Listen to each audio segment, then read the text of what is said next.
Gerald was a tall giraffe, whose neck was long and slim, but his knees were awfully bandy, and his legs were rather thin.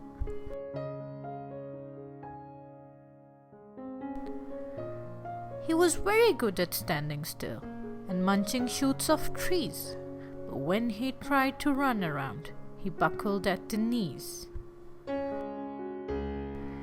Now every year in Africa, they hold the jungle dance, where every single animal turns up to skip and prance. And this year, when the day arrived, poor Gerald felt so sad. When it came to dancing, it was really very bad. The warthogs started waltzing, and the rhinos rock and rolled. The lions did a tango, which was elegant and bold.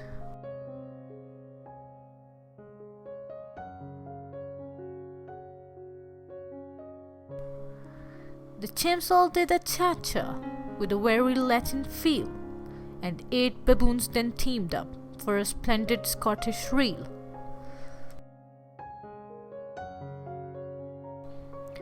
Gerald swallowed bravely as he walked towards the floor, but the lions saw him coming, and they soon began to roar.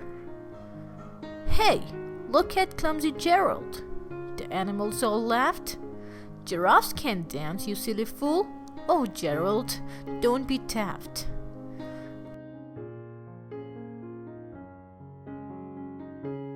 Gerald simply froze up. He was rooted to the spot. "They are right," he thought. "I am useless. Oh, I feel like such a clot." So he crept off from the dance floor and he started walking home. He'd never felt so sad before, so sad and so alone.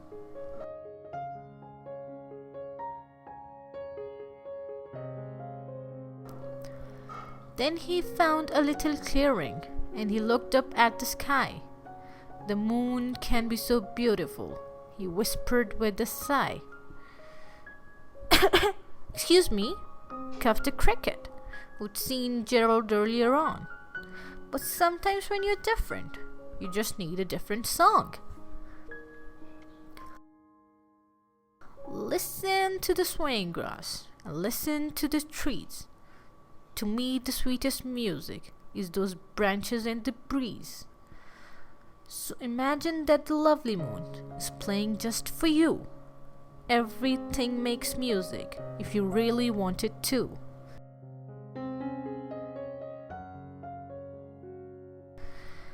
With that, the cricket smiled and picked up his violin. Then Gerald felt his body do the most amazing thing. His hooves started shuffling, making circles on the ground. His neck was gently swaying, and his tail was swishing around. He threw his arms out sideways, and he swung them everywhere. Then he did a backward somersault, and he leapt up in the air. Gerald felt so wonderful. His mouth was open wide. "I am dancing! Yes, I am dancing! I am dancing!" Gerald cried.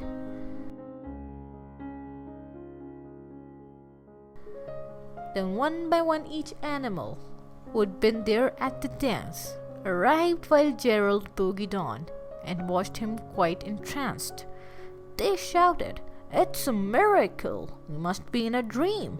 Gerald's the best dancer that we have ever seen." "How is it that you can dance like that? Please, Gerald, tell us how." But Gerald simply twizzled round and finished with a bow.